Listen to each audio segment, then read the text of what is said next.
Have you ever met someone who speaks in profound words, but somehow feels hollow? Why do others who speak little stir something deep within us just with their presence? What if true wisdom has nothing to do with how much you know, but everything? To do with how deeply you live? Some people are brilliant with words. They can define every concept, reference every philosopher, and recite an ocean of theories. When they speak, it feels like a stream of knowledge flowing endlessly, impressive, structured, almost mechanical. It's easy to assume they've reached some great height of understanding. But if you look closely, there's something missing. Their knowledge doesn't breathe. It doesn't move you. It feels memorized, not lived. In contrast, there are those who say very little. They might not sound wise in the traditional sense. They don't quote books or speak in spiritual jargon. Yet with just a glance, a word, or a quiet way of living, they touch something inside you. It's like an ancient chord is suddenly struck, not in your mind, but in your being. This is where the illusion begins to fade. Real wisdom isn't measured by how much you know, but by the depth of life inside you. In an era drowning in information, the gap between knowing and seeing becomes more than a detail. It becomes everything. To know is to collect. To see is to awaken. To know is to echo someone else's truth. To see is to encounter your own. To know happens in the mind. To see arises in a conscious heart. And only there, only at the meeting point of awareness and lived experience, can wisdom truly begin. That's why some people study all their lives but remain trapped in confusion. That's why others, who've never read a single line of philosophy, live with profound clarity, compassion, and presence. The difference lies not in what they've read, but in the level of wisdom they're living from. Each person thinks, acts, and responds to life from a certain level of inner understanding. These levels aren't rankings. They're not for labeling or comparing. They simply show us where we are in our journey, not to boost our ego, but to help us grow. Today, let's walk together through 5 levels of wisdom. This isn't a theory. And it's definitely not another concept to memorize. It's a mirror to see where you truly are right now, not what your mind remembers, but what your being recognizes. So, as you listen, ask yourself, where is your awareness operating from? In this very moment? Let's begin with the first level, borrowed wisdom. This is where almost all of us start. In this stage, everything we know comes from what someone else has said, taught, or written. It's a stage of reflection, not realization. We're like mirrors, repeating what shines on us but not yet generating our own light. People at this level often sound informed. They can discuss love, enlightenment, ego, and the self, eloquently even. But none of it is grounded in their own experience. They don't speak from the path they've walked, but from the footprints left by others. Their understanding, though vast in vocabulary, remains external. You can recognize this stage by how often people cite others, famous philosophers, scientists, saints. There's a need to validate their perspective through the authority of someone more qualified. They lean heavily on quotes, names, and ideas that sound lofty, because deep down they don't yet trust their own seeing. And yet, the very act of constantly proving they're right by pointing outward is the clearest sign that they haven't truly touched truth with their own hands. They mistake understanding for realization. But understanding without seeing, without living, is still a wall that separates them from themselves.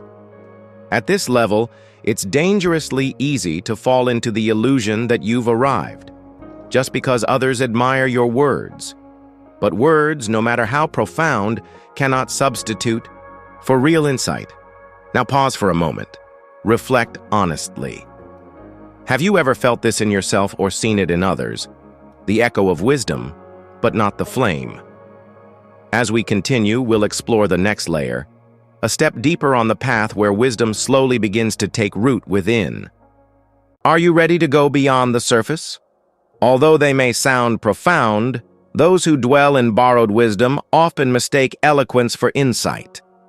They recite sophisticated words, unaware that these are merely signs pointing to the truth, not the truth itself.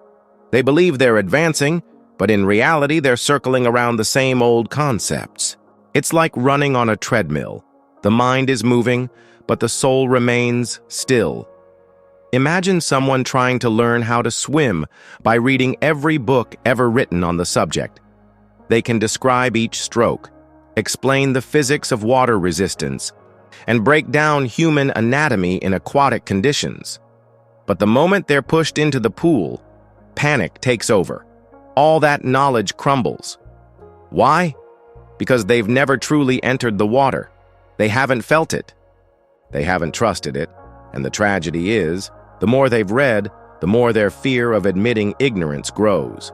Admitting they don't actually know feels like failure. So, they double down, adding more words, more quotes, more borrowed brilliance, all to protect the image of someone who understands. But deep within, a quiet insecurity lingers. Something feels hollow, yet no one is to blame for this. Borrowed wisdom is a necessary stage in the evolution of awareness. It's the first mirror we look into, but the danger lies in staying there too long. If we're unwilling to examine our borrowed beliefs, to question what we've inherited, then knowledge becomes a prison, and wisdom turns into illusion. Only when we clearly see that we're echoing others' voices can we begin to listen for our own. This honest recognition cracks open the surface and allows the seed of true wisdom to be planted. And that seed begins to sprout in the second stage, reflective wisdom.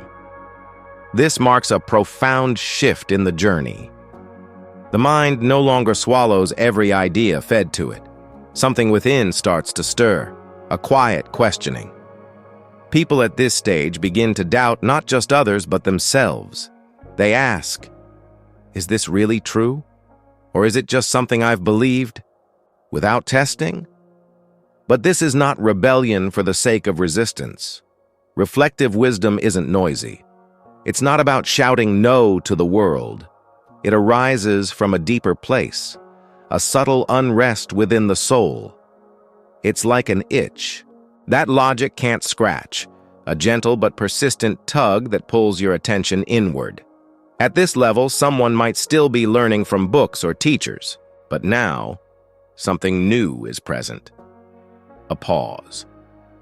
A small hesitation before accepting something as truth.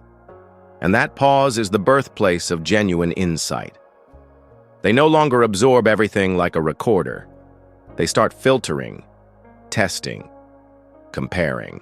With their own life, they ask, does this align with my lived experience? Who is the part of me that believes this, and why? This internal shift often brings discomfort, because to move forward they must question beliefs that have defined them, beliefs tied to identity, family, culture, religion, or history. Truth, once seen as a clear answer, now becomes a living question, one that demands integrity, not certainty. People at this stage can no longer find peace in unexamined ideas. What once brought comfort now feels like a cage. Reflective wisdom opens a door to honest inquiry, a doorway through which the ego begins to fracture. These individuals no longer accept their thoughts at face value. They see how cleverness can hide self-deception. They realize that sharp reasoning doesn't guarantee inner truth. And slowly, the layers peel back. They begin to examine motives. Do I believe this because it's true, or because it makes me feel secure? This realization humbles them, and in that humility, a deeper clarity begins to emerge. No one can ascend to higher wisdom without passing through this fire. This stage is the foundation of awakening, whether in philosophy, psychology, or meditation. It is the first light, however faint, that begins to shine into the darkness of conditioned thought. And from here, a new layer of awareness starts to unfold. one that we'll explore in the next stage. As we step out from the quiet storm of reflective wisdom, something subtle yet irreversible begins to happen. Once the light of self-honesty has been lit within, there's no turning back. Even when truth remains unclear, falsehood starts to carry a distinct scent, especially the kind that arises from within ourselves. This internal recognition isn't comforting. It doesn't soothe. It stirs. Reflective wisdom doesn't offer peace. Instead, it introduces a necessary unrest. It unsettles the comfortable patterns we've long relied on, pushing us beyond the borders of illusion. It doesn't hand us answers, but awakens an inner integrity, a kind of raw honesty we can no longer escape. And it is from this honesty that the first roots of real freedom begin to grow. The moment someone can look at their own cherished beliefs and admit, "I'm not sure this is true," a shift occurs. They no longer protect their ideas like sacred ground. And in that soft breaking open, something begins to emerge. A wisdom that no longer needs to borrow, nor argue, nor doubt endlessly. This is the quiet arrival of the third level, embodied wisdom. At this level, thoughts, experiences, and insights are no longer scattered fragments. They begin to crystallize into a form of knowing that doesn't lean on language. If the previous stages were about gathering and questioning, this stage is about settling. Wisdom no longer drifts outside or spins in the mind. It comes to rest, quietly, deeply, within the body and soul. What was once read, repeated, or debated now either dissolves or becomes deeply lived. The person has walked through enough of life's fire, not in theory but in truth. They've tasted joy and heartbreak, endured failure, surrendered illusions. And from these layers of living, something solid forms. It's not noisy, it's not dramatic, but it carries the unmistakable weight of lived truth. People at this stage don't rush to share what they know, not because they're secretive, but because they understand something fundamental. Some things can never be spoken. Real wisdom isn't always verbal. It lives in silence, in the way someone listens without interrupting, in how they hold space for pain without shrinking back. Embodied wisdom doesn't sparkle like clever speech. It doesn't seek applause. It isn't sharp like intellect. It's soft, but rooted, quiet, but grounding. There is a gravity in these individuals, a depth that doesn't come from education or credentials, but from presence, the full presence of being awake in every moment they live.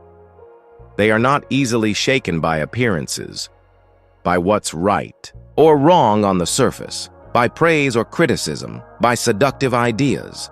They look beyond performance and see the pulse of sincerity.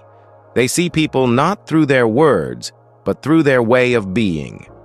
Are they truly living what they say, or are they rehearsing a role? One sign of this wisdom is the unmistakable ability to discern truth from imitation, not through debate, but through a refined sensitivity. They can hear the emotion beneath the words.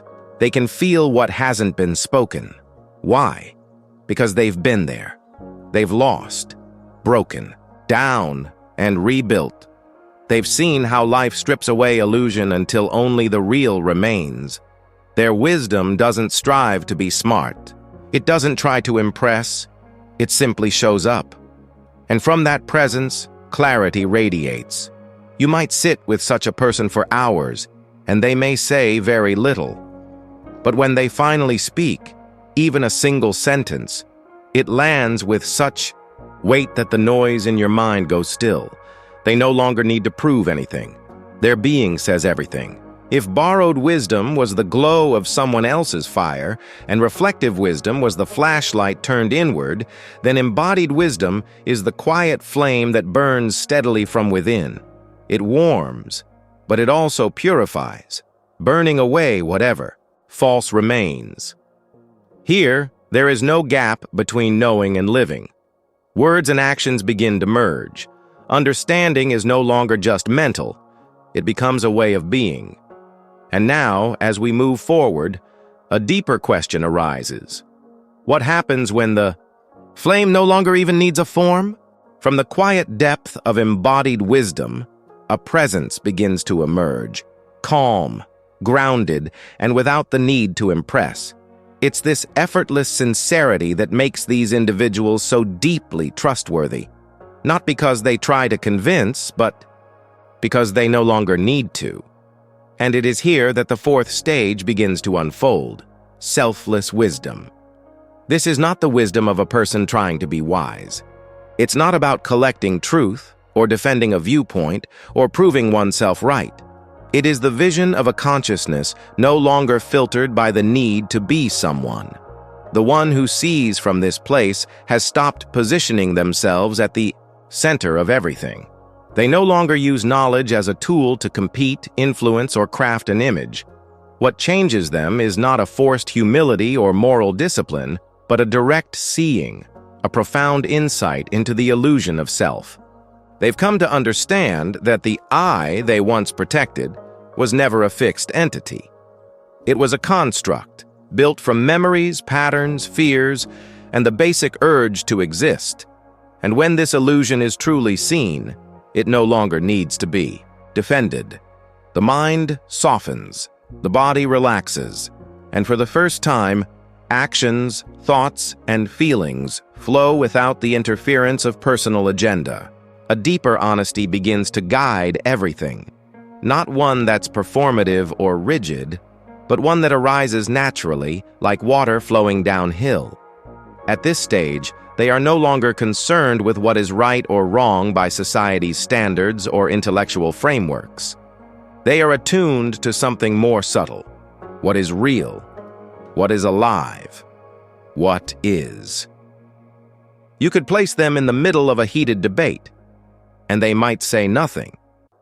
Not because they lack arguments, but because they've already seen through the mechanism behind the words. They recognize the ego's hunger for recognition, its need to win, to be seen, to survive through ideas. And while others argue over meaning, they witness the entire dance of the mind, its fears, defenses, and longings playing out in full view. This seeing is not analytical. It is direct, quiet, and total. Here, they no longer identify with any belief system, not religion, not philosophy, not even science. They may use these languages to communicate, but they remain free from being defined by them. Because they've seen, every ideology is shaped by time, culture, and collective consciousness. None of them are absolute. They live in a freedom that doesn't come from opposing anyone or anything. It is the freedom of not being confined by any form of correctness. Their silence is not the silence of suppression. It is the silence of stillness. A silence that doesn't need to broadcast. A silence that listens beyond words. Where others react, they observe. Where others analyze, they simply notice. Where others cling to logic, they perceive the delicate weave of cause and effect. Not through spiritual effort, but because their mind has become clear, transparent before reality. People near them often feel a lightness, even if no words are exchanged. They don't try to enlighten others, but their very presence becomes a quiet illumination.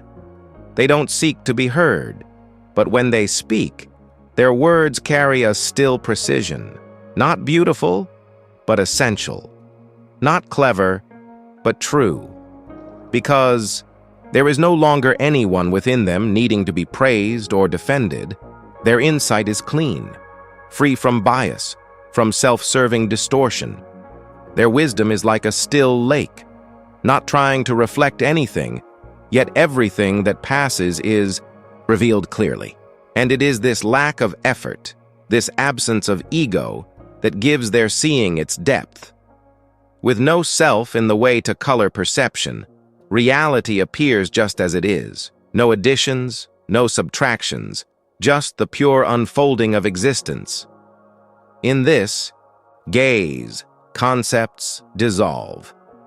What remains is the unfiltered rhythm of life itself. And now the journey leads us even further, to a place beyond words, beyond concepts, where not even the witness remains. That is where we'll go next. As the self dissolves and the need to interpret reality fades, something even more profound begins to unfold. Not a new layer of thought, but the quiet vanishing of thought itself. This is where the final illusion, the very idea of wisdom, begins to dissolve. There is no longer someone knowing, nor anything that needs to be known. The mind doesn't stop functioning, but its grasp loosens. Concepts become unnecessary, descriptions fall short. Analyses seem out of place, because reality in its rawest form doesn't need to be named to be real, it simply is. Here, presence becomes complete, not mediated by judgment or interpretation. Experience flows unfiltered, not because of deliberate effort, but because there's no longer a center demanding to make sense of it all. The person no longer moves through life from thought, not because they've rejected thinking, but because thinking is no longer the center of their being. The mind becomes like an open sky, silent, vast, and unobstructed. Thoughts arise and pass through like clouds, leaving no trace. Sounds, sensations, feelings, they all come and go, but nothing sticks. There's nothing left inside that clings, resists, or defines. They no longer try to understand life because they've realized it was that very attempt to understand that created separation. When the self is quiet, truth speaks, not in words, but in direct presence. It's not something heard, it's something unmistakably known without thought. This is wordless wisdom, a knowing that doesn't divide, doesn't label, doesn't resist. It's not higher than knowledge, nor is it opposed to ignorance. It simply exists outside the entire spectrum of dualities. There's no longer a distinction between right and wrong, light and dark, awakened and confused. All opposites dissolve in the fullness of this seeing. There is no longer a someone trying to awaken. There's just living, whole, unbroken and immediate. They still work, they still laugh, they still eat and wash dishes like anyone else. But inside, there is no one steering the wheel. No voice saying, "Should I do this?" Or, "Will they approve?" The question dissolves because the questioner has dissolved. The sense of me has merged with everything, and in that merging, all actions become effortless, uncontrived, natural. They appear ordinary, sometimes even unnoticed. They don't radiate any spiritual aura. They don't speak profound truths. They don't try to stand out. But if you're near them long enough, you begin to feel something. A silence that isn't empty, a presence that doesn't push, a lightness that grounds you. They're not trying to inspire you, but somehow you feel more real in their presence. They don't need admiration. They don't need agreement, because within them there is no one left waiting for validation. This wisdom didn't come from achieving anything. It didn't come from mastering the previous levels or climbing some ladder. It arrived the moment striving ceased, and the craving to become dissolved. All efforts to be wise.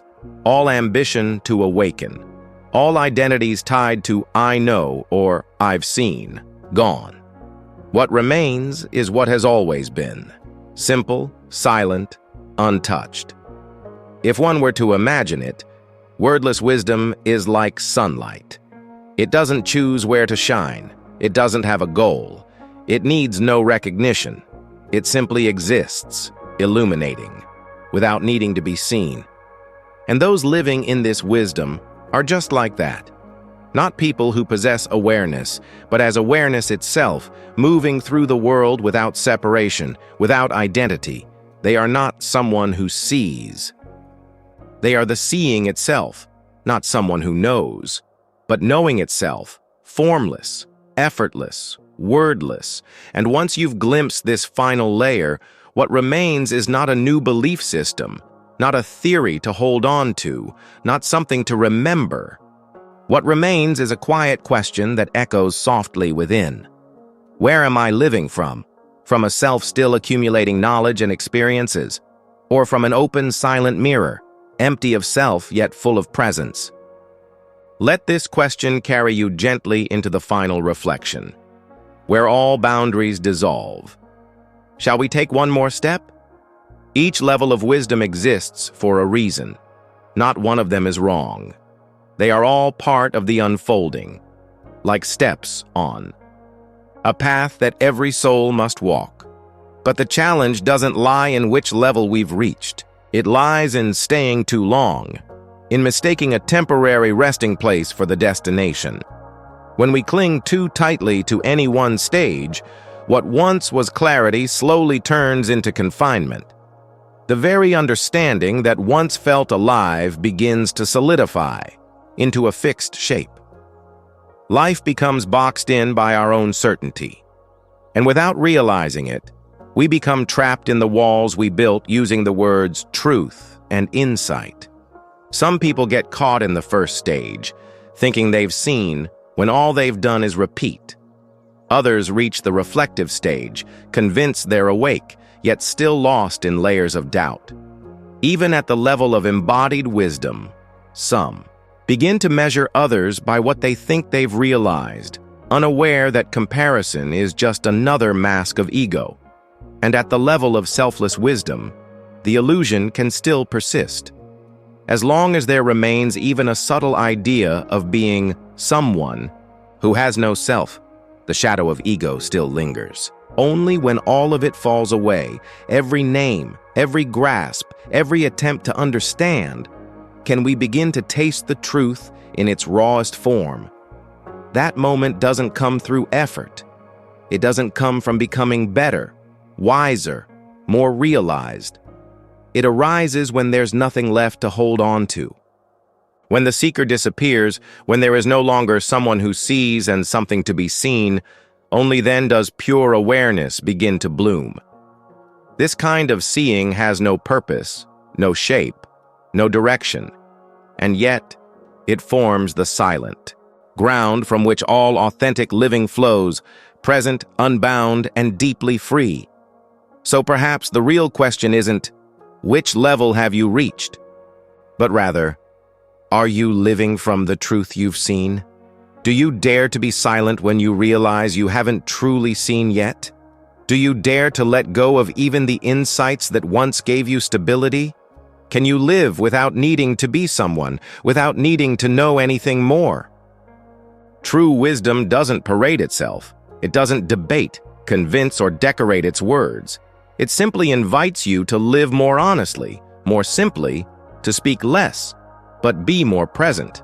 It doesn't add noise to your mind. It quiets it.